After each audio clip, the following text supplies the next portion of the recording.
Jamais je n'aurais cru que la pêche changerait ma vie ce soir-là.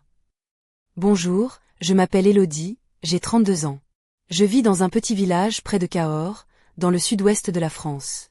Jusqu'à récemment, la pêche était pour moi un monde inconnu, un passe-temps réservé à mon mari, Laurent, et à ses amis. Pourtant, ce samedi-là, tout a basculé.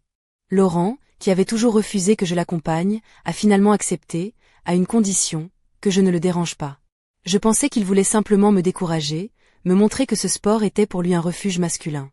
Mais je n'ai pas lâché l'affaire. Ce soir-là, je partais pour ma première pêche nocturne.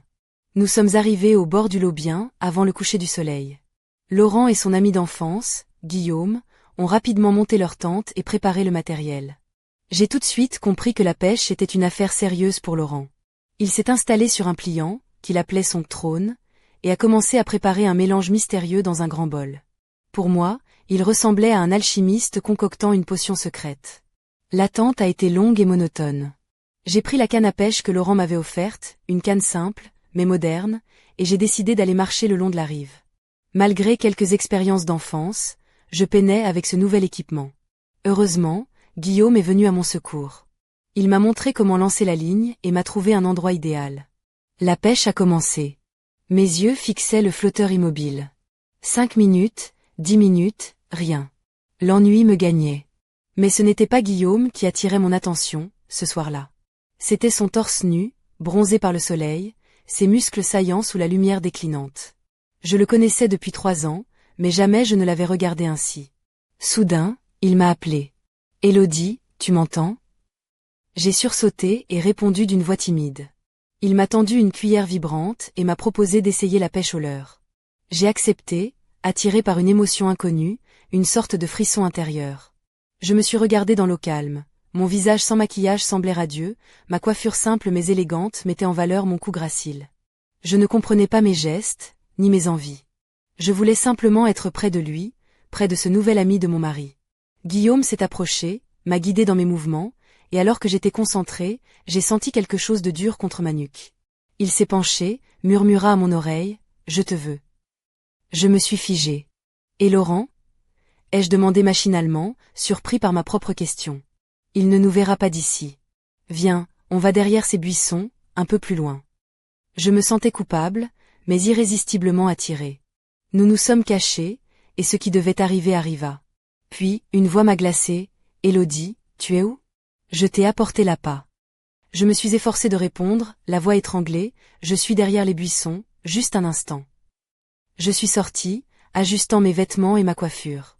Laurent n'avait rien remarqué. Il est reparti en courant vers la rivière, excité, sa mort. Les heures suivantes ont été un supplice.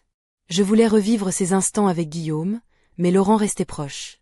Guillaume, cependant, m'a promis que la soirée n'était pas finie. Ce samedi-là, la nuit tombait doucement sur la vallée du Lot, et pourtant, une tension palpable s'installait autour du feu de camp. Laurent, mon mari, était complètement absorbé par sa pêche, ignorant tout de ce qui se tramait dans mon esprit. Je me rappelle encore comment l'air frais caressait ma peau, et comment les ombres dansaient au rythme des flammes, dessinant des silhouettes mouvantes sur le visage de chacun d'entre nous. Je n'avais jamais vraiment compris pourquoi Laurent aimait autant ces expéditions nocturnes, loin du tumulte de Cahors. Pour lui, c'était un moment sacré, un rituel presque mystique, où la nature et le silence se mêlaient à la patience et à la stratégie. Depuis des années, il partait avec Guillaume, son ami d'enfance, et cette amitié semblait scellée par cette passion commune pour la pêche. Mais ce soir-là, j'étais là, présente, et quelque chose en moi bouillonnait, une énergie nouvelle que je n'avais jamais ressentie auparavant. Alors que Laurent s'affairait à préparer les lignes, j'observais ses gestes précis et méthodiques.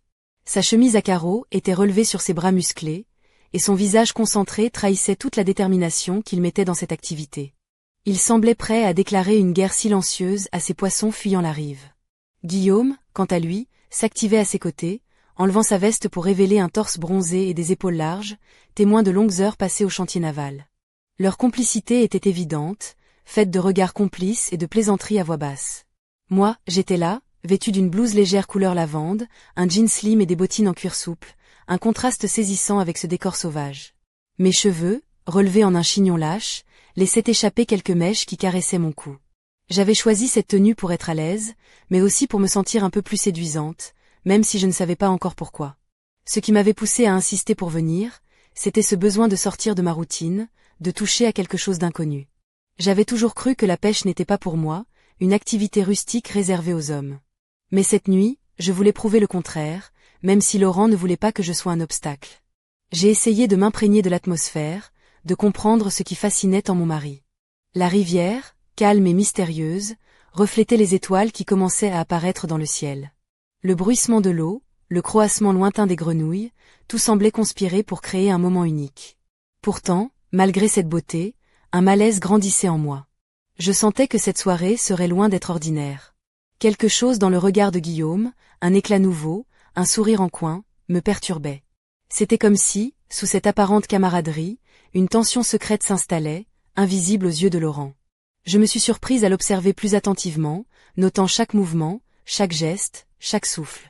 Était-ce l'effet de l'alcool, ou quelque chose de plus profond?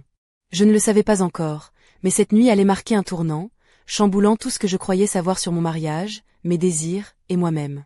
Alors que les premières étoiles illuminaient le ciel, je sentais déjà que j'étais sur le point de basculer, de franchir une frontière que je n'aurais jamais cru franchir. La pêche, ce passe-temps innocent, allait devenir le théâtre d'une aventure bien plus intense, plus dangereuse, et surtout, bien plus humaine. Ce qui m'a vraiment poussé à insister pour cette soirée, c'était ce mélange d'excitation et d'appréhension qui m'habitait. Je savais que je marchais sur un terrain inconnu, mais je voulais comprendre ce qui fascinait en Laurent. Depuis notre mariage, il avait toujours protégé son univers de pêche, le réservant à lui et à ses amis. Pourtant, ce soir-là, il avait cédé, à condition que je ne le gêne pas. Alors que nous étions installés au bord de la rivière Lot, la lumière dorée du crépuscule baignait les arbres et faisait scintiller la surface de l'eau. Laurent et Guillaume s'affairaient à monter leur campement avec une précision presque militaire. Laurent, dans son jean usé et sa chemise à carreaux retroussés, avait cet air concentré qui me plaisait tant. Guillaume, torse nu, exhibait ses muscles toniques, bronzés par les chantiers navals de Bordeaux où il travaillait. Leur complicité était évidente, faite de gestes habituels, de regards complices et de sourires échangés. Je me sentais un peu en retrait, vêtu d'un pull léger couleur lavande, un jean ajusté et des bottines de cuir souple. Mes cheveux, relevés en un chignon lâche, laissaient tomber quelques mèches qui caressaient mon cou. J'avais choisi cette tenue pour être confortable, mais aussi, inconsciemment, pour me sentir séduisante. Je voulais être plus qu'une simple épouse qui regarde, je voulais être une partie de ce monde mystérieux. Laurent avait préparé ses appâts avec une minutie presque obsessionnelle, mélangeant dans un grand bol une pâte odorante qu'il appelait sa recette secrète. Je l'observais, fasciné par sa passion. Il avait installé ses cannes à pêche avec soin, dressé son fauteuil pliant qu'il surnommait son trône, et s'était assis, prêt à déclarer une guerre silencieuse aux poissons. Pourtant, l'ennui commençait à me gagner. La ligne que Laurent m'avait confiée semblait lourde et difficile à manier. Je n'arrivais pas à maîtriser les gestes, et les minutes passaient sans que le flotteur ne bouge. C'est alors que Guillaume s'est approché de moi, un sourire doux aux lèvres. Il m'a montré comment tenir la canne, comment lancer la ligne avec fluidité. Sa voix était calme, rassurante, et son regard, sous le reflet du soleil couchant, semblait s'attarder sur moi d'une façon nouvelle, presque dangereuse. Je ne l'avais jamais regardé ainsi auparavant. Il était l'ami de mon mari, un homme fidèle, solide, mais ce soir, son corps sculpté et bronzé, ses gestes assurés, éveillaient en moi un désir inattendu. Je sentais mon cœur s'accélérer, mes joues rougir. Était-ce la fatigue? La saletud? Ou quelque chose de bien plus profond? Guillaume m'a proposé d'essayer une autre technique, la pêche au leurre. Il m'a tendu une cuillère métallique brillante et m'a encouragé à lancer la ligne. Au début, mes gestes étaient maladroits, mais rapidement, sous sa guidance, j'ai commencé à prendre confiance. Puis, soudain, il s'est approché de moi par derrière, plaçant ses mains sur mes bras pour corriger mes mouvements. C'est alors que j'ai ressenti ce contact brûlant sur ma nuque, un frisson mêlé de peur et d'excitation. Il a murmuré à mon oreille, ces mots que je n'aurais jamais cru entendre, « Je te veux ». Mon esprit s'est embrouillé. Je savais que c'était interdit, que c'était un jeu dangereux, mais en même temps, je ne voulais pas reculer. Et dans un souffle, j'ai demandé, presque machinalement, « Et Laurent ?» Guillaume a souri, sûr de lui, il ne nous verra pas d'ici. Viens, on va derrière ces buissons, un peu plus loin. Je savais que c'était le début d'une nuit qui changerait tout. Je n'aurais jamais imaginé que cette soirée de pêche, pourtant si tranquille au départ, basculerait aussi vite dans l'interdit. Lorsque Guillaume m'a pris doucement par la main et m'a entraîné derrière les buissons, mon cœur battait la chamade, entre peur et excitation.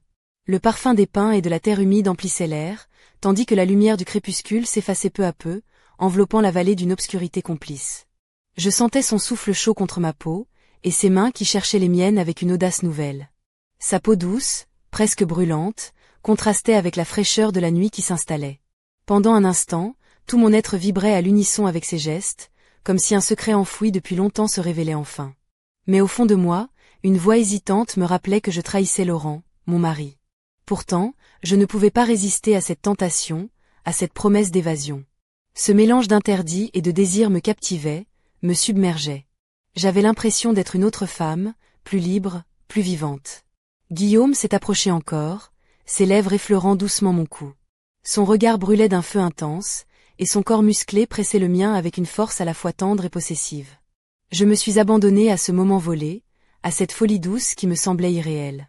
Mais soudain, un bruit, un craquement léger dans les feuilles sèches, m'a fait sursauter. C'était Laurent. Sa voix, forte et familière, appelait mon prénom. « Élodie, tu es où ? Je t'ai apporté de l'appât. » Mon souffle s'est figé. J'étais prise au piège entre deux mondes, entre la fidélité et l'envie, entre la sécurité et la tentation. J'ai répondu d'une voix étranglée, « Je suis juste derrière les buissons, un instant. » Je me suis rapidement redressée, reprenant contenance, ajustant mon pull et mes cheveux. Je ne voulais pas qu'il se doute de quoi que ce soit. Lorsqu'il est apparu, les bras chargés d'un sac d'appât, il n'a rien remarqué. Son sourire tranquille, son regard plein de confiance m'ont presque brisé le cœur. Il est reparti vers la rive en courant, excité par la perspective d'une bonne pêche. « Sa mort, criait-il joyeusement. Je suis restée là, immobile, mon cœur battant toujours la chamade. Les secondes semblaient s'étirer à l'infini, chaque bruit devenant une menace ou une promesse. Je savais que ce que je venais de faire était une trahison, un pas dans un abîme sans retour, mais une part de moi refusait de revenir en arrière. Guillaume, de son côté, me regardait avec cette lueur dans les yeux, un mélange de désir et de complicité. Il m'a chuchoté que ce n'était que le début, que la nuit nous réservait encore bien des surprises. J'étais à la fois terrifiée et impatiente. Nous sommes retournés au campement, les flammes du feu dansant toujours avec vigueur, illuminant les visages fatigués mais heureux. Laurent, déjà un peu éméché, riait aux éclats, inconscient du drame silencieux qui se jouait à quelques mètres de lui. Cette nuit-là, la pêche n'était plus un simple loisir, mais le théâtre d'une passion dévorante, d'un secret lourd à porter. Et moi, Élodie, je sentais que ma vie venait de basculer, que rien ne serait plus jamais pareil. La nuit s'était installée pleinement, enveloppant la vallée d'un voile d'obscurité. Le feu crépitait doucement, projetant des ombres dansantes sur les visages fatigués. Laurent, mon mari, était étendu sur un sac de couchage, la tête légèrement penchée en arrière, un sourire béat aux lèvres. L'alcool avait fait son œuvre plus vite que prévu. Guillaume, quant à lui, semblait éveillé et vigilant, le regard brillant d'une satisfaction secrète. J'étais assise près du feu, vêtue d'un pull fin qui laissait deviner la courbe de mes épaules, mon jean serré mettant en valeur mes jambes, et mes bottines en cuir souple reposant sur la terre fraîche. Mes cheveux, détachés cette fois, retombaient en cascade sur mes épaules, donnant à mon visage une douce lumière sous la lueur des flammes. Le contraste était troublant, l'innocence apparente de ma tenue face à la tempête qui grondait en moi. Guillaume s'est approché, un verre de cognac à la main, et a commencé à imiter Laurent avec une moquerie amusée. Il versait 2 fois plus pour lui que pour lui-même, sachant que mon mari ne tiendrait pas longtemps face à l'alcool. Je sentais son regard posé sur moi, lourd de promesses non dites. Je savais que cette soirée ne faisait que commencer. Au fil des heures, Laurent sombrait dans un sommeil profond, incapable de lutter contre l'effet du cognac. Il s'est effondré sur son sac de couchage, ronflant doucement, ignorant tout de ce qui se passait autour de lui. Guillaume a alors pris les devants, me prenant délicatement par la main pour m'emmener dans notre tente. Ses gestes étaient sûrs, empreints d'une urgence contrôlée. À l'intérieur, la lumière tamisée de nos lampes frontales dessinait des ombres sensuelles sur les parois de toile. Guillaume m'a soulevée dans ses bras, son souffle chaud effleurant ma peau. Le contact de son corps contre le mien éveillait en moi une passion que je n'avais jamais connue. Chaque caresse, chaque baiser semblait effacer les limites que je m'étais imposées. Mais au fond de moi, une petite voix murmurait encore, un mélange de culpabilité et d'excitation. Que faire ? Comment gérer ce secret qui brûlait ma conscience ? Était-ce la fin de mon mariage, ou le début d'une nouvelle vie, plus intense, plus vraie ? Quand tout s'est terminé, alors que Guillaume traînait encore à ramener Laurent endormi dans notre tente, je suis restée seule un instant, le souffle court, le cœur en tumulte. J'aurais voulu rester avec mon amant, prolonger cette nuit hors du temps, mais la réalité me rattrapait. Je me suis glissée dans la tente, près de Laurent, écoutant son souffle régulier et rassurant. Pourtant, je savais que rien ne serait plus jamais comme avant. La pêche, ce soir-là, avait ouvert une porte que je ne pouvais refermer. Et dans le silence de cette nuit, une promesse murmurait à moi-même. Désormais, je serai toujours de la partie, à la fois dans ce monde de pêcheurs, et dans ce jeu dangereux de secrets et de désirs inavoués. Je n'arrivais pas à croire ce qui venait de se passer. Tout s'était enchaîné si vite, comme dans un rêve dont on ne veut pas se réveiller, mais dont on sait qu'il va bientôt tourner au cauchemar. J'étais là, dans la tente, allongé près de Laurent qui dormait profondément, inconscient de la tempête qui agitait mon âme. Mon corps encore brûlant des caresses de Guillaume, mon esprit embrouillé par la culpabilité et le désir, je ne savais plus où j'en étais. Je me suis demandé comment j'avais pu en arriver là, à trahir l'homme que j'aimais et avec qui j'avais construit ma vie. Était-ce un moment de faiblesse, un caprice passager, ou le signe que quelque chose d'essentiel manquait dans notre couple? Je repensais à la manière dont Laurent avait toujours exclu la possibilité que je l'accompagne pêcher, comme si ce monde lui appartenait seul. Peut-être avais-je cherché, inconsciemment, à m'infiltrer dans cet univers pour mieux le comprendre, ou peut-être pour y trouver autre chose. Je me figurais les différentes façons dont la situation aurait pu être évitée. J'aurais pu refuser de suivre Guillaume derrière les buissons, résister à ses avances. J'aurais pu aussi parler à Laurent de mes envies, de mes besoins, au lieu de les garder enfouis. Mais au fond, je savais que ce n'était pas si simple. Le désir, la passion, sont des forces imprévisibles, capables de bouleverser les certitudes les plus solides. Je me suis surprise à imaginer des scénarios où tout aurait pu être différent, et si Laurent avait été plus attentif? Et si j'avais su dire non? Ou au contraire, si nous avions tous parlé ouvertement, sans mensonge ni non-dit? Mais ces pensées restaient abstraites, éloignées de la réalité qui me collait à la peau. Je regardais Laurent, paisible dans son sommeil, et je me demandais s'il pressentait quoi que ce soit, si un soupçon l'effleurait au moins. Je savais qu'il me faisait confiance, aveuglément. Cette confiance rendait ma trahison encore plus lourde à porter. Et pourtant, au fond de moi, une part de moi refusait de renoncer à ce que j'avais découvert avec Guillaume. Je me sentais tiraillée entre deux mondes, entre fidélité et liberté, entre sécurité et aventure. Cette nuit avait ouvert une brèche dans mon existence, une fissure dangereuse qui ne demandait qu'à s'élargir. Je savais que je devais faire un choix, mais lequel? Et tandis que le silence de la nuit enveloppait la tente, mes pensées tourbillonnaient, cherchant une issue, un moyen de concilier ce qui semblait inconciliable. Je ne savais pas encore que la suite de cette histoire serait encore plus surprenante, que des secrets enfouis allaient refaire surface, bouleversant tout ce que je croyais connaître. Juste quand je pensais que la nuit ne pouvait pas devenir plus étrange, un bruit sourd a résonné à l'extérieur de la tente, me faisant sursauter. Mon cœur battait à tout rompre, chaque battement semblant résonner dans le silence oppressant qui nous entourait. Guillaume, encore dans mes bras, s'est figé, l'expression de son visage passant de la passion à la surprise, puis à une inquiétude palpable. Je n'avais aucune idée de ce qui pouvait provoquer ce bruit à cette heure tardive, mais une sensation de danger s'est emparée de moi. C'était comme si la nuit elle-même retenait son souffle, suspendue à cet instant qui allait tout changer. Guillaume s'est levé lentement, me pressant de rester immobile, tandis qu'il ouvrait doucement la toile de la tente pour jeter un coup d'œil dehors. Ce qu'il a vu l'a fait blêmir. Là, à quelques mètres, une silhouette se dessinait faiblement à la lueur de la lune, immobile, presque fantomatique. Une présence inconnue, silencieuse mais menaçante, qui semblait observer notre campement avec une intensité inquiétante. Guillaume a chuchoté mon prénom, la voix tremblante, me demandant si j'avais vu la même chose. Je sentais la peur s'insinuer en moi, mais aussi une adrénaline nouvelle, celle du danger imminent. Étions-nous seuls au bord de cette rivière, ou quelqu'un nous avait-il suivis? Pourquoi cette personne restait-elle là, tapie dans l'ombre? Était-ce un simple promeneur nocturne, ou quelque chose de plus sinistre? Guillaume a décidé d'aller voir de plus près, malgré mon regard suppliant. Il a attrapé une lampe torche et s'est avancé prudemment vers la silhouette, chaque pas résonnant sur le sol humide. Moi, je restais figé, incapable de bouger, les mains serrées autour de mon pull. Soudain, la silhouette s'est animée, dévoilant un visage familier, mais que je n'aurais jamais attendu de croiser ici, dans ce lieu isolé. C'était Laurent. Mais quelque chose n'allait pas. Son regard était trouble, son pas hésitant, et il semblait chercher quelque chose, ou quelqu'un. Je n'arrivais pas à comprendre ce qu'il faisait là, dans cet état, et surtout, pourquoi il n'était pas dans la tente, près de moi. Guillaume est revenu vers moi, le visage grave, murmurant que nous devions rester prudents. La nuit venait de prendre une tournure que je n'avais pas imaginée, et je sentais que rien ne serait plus jamais pareil. Ce moment étrange, ce retour inattendu, laissait présager des révélations encore plus profondes, des secrets enfouis prêts à refaire surface. Et moi, Élodie, Au cœur de ce tourbillon, j'étais à la fois terrifiée et fascinée par ce que l'avenir me réservait. Laurent avançait lentement, titubant presque, comme s'il avait perdu pied entre réalité et rêve. Son visage, éclairé par la faible lumière de la lune, semblait marqué par une fatigue profonde, mais aussi par une inquiétude sourde que je ne lui avais jamais connue. Ses yeux, habituellement si vifs et pleins de confiance, étaient maintenant troubles, presque perdus. Je sentais mon cœur se serrer, partagé entre la peur et la compassion.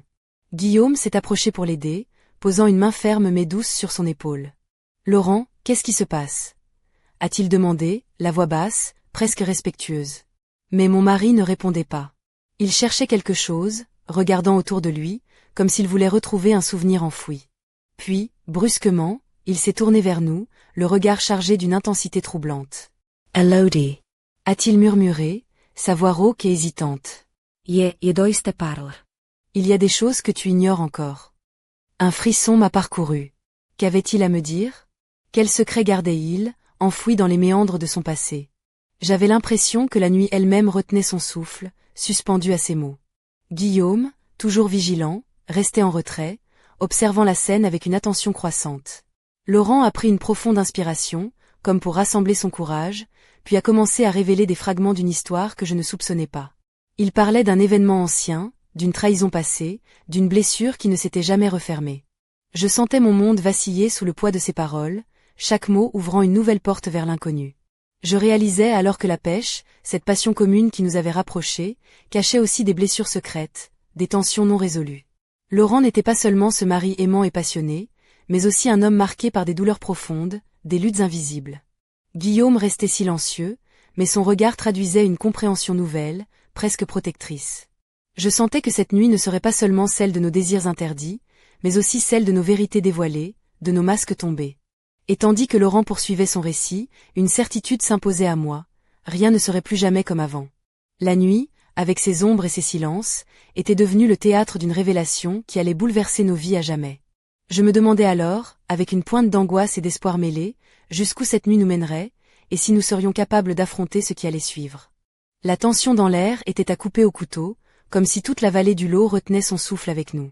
Les mots de Laurent résonnaient encore dans la nuit, lourds de secrets et de non-dits accumulés au fil des années. Je sentais mon cœur s'accélérer, mes mains devenaient moites, et pourtant, je ne pouvais détourner le regard. Laurent, d'habitude si sûr de lui, semblait brisé, vulnérable. Il parlait d'une trahison passée qui avait fracturé notre couple bien avant que je ne le sache, d'une blessure secrète qu'il avait enfouie au plus profond de lui-même. Chaque phrase dévoilait une nouvelle couche de douleur, une histoire d'amitié brisée, de confiance trahie, et d'un choix impossible. Guillaume, à mes côtés, paraissait lui aussi bouleversé. Je voyais dans ses yeux une tempête d'émotions, culpabilité, regret, peut-être même peur. Il avait gardé des secrets, lui aussi, et cette nuit semblait être le moment où tout éclatait. Je sentais la nuit devenir étouffante, comme si le poids de ces révélations compressait l'air autour de nous. Pourtant, au milieu de ce chaos émotionnel, une étrange sensation de libération m'envahissait. Enfin, les masques tombaient, la vérité éclatait, même si elle était douloureuse. Je regardais Laurent, son visage éclairé par la pâle lumière de la lune, ses traits tendus par la lutte intérieure. Je savais que cette nuit changerait tout, notre mariage, nos relations, nos vies. Rien ne pourrait revenir en arrière. Et puis, soudain, un cri perçant a déchiré le silence. Un cri humain, désespéré, venu de la forêt proche. Tous nos regards se sont tournés vers la source du bruit, la peur et l'adrénaline s'emparant de nous. Était-ce un animal blessé? Un intrus? Ou quelque chose de bien plus terrible? Le feu vacillait, projetant des ombres inquiétantes sur nos visages. Le temps semblait suspendu, chaque seconde s'étirant en une éternité. Nous étions au bord d'un abîme, entre vérité et mensonge, entre passé et futur. Je sentais en moi une force nouvelle, mêlée d'angoisse et de détermination. Quoi qu'il arrive, je savais que je devais affronter cette nuit, ses secrets, ses dangers. Car au-delà des révélations, au-delà des trahisons, il y avait une seule chose qui comptait, savoir qui nous étions vraiment. Et dans ce cri perçant, dans cette obscurité oppressante, je sentais que l'histoire n'était pas terminée. Elle ne faisait que commencer. Le cri déchirant résonnait encore dans la forêt, vibrant comme un écho sinistre qui semblait révéler tous les secrets cachés dans l'ombre. Laurent, Guillaume et moi restions figés, chacun pris dans un mélange d'effroi et de curiosité, incapables de détourner le regard de l'obscurité d'où venait ce son. L'air était lourd, chargé de tension et d'un silence oppressant qui suivait la tempête de révélation. Je sentais mes jambes trembler, non seulement à cause de la peur, mais aussi à cause de l'électricité qui parcourait mon corps, cette énergie brute d'une nuit où tout se jouait. Le poids des mensonges, des trahisons et des désirs interdits pesait sur nous comme une chape de plomb. Et pourtant, au milieu de ce chaos, une part de moi brûlait d'une curiosité irrépressible, d'un besoin de comprendre, de percer le mystère qui s'était invité dans notre vie. Laurent, toujours vacillant, a pris une lampe torche et s'est avancé vers la lisière des bois, le regard durci par une détermination nouvelle. Guillaume, sur mes talons, prêt à le soutenir. Moi, je restais là, partagé entre la crainte et l'envie de les suivre, consciente que ce pas pouvait nous mener vers la vérité, ou vers un danger insoupçonné.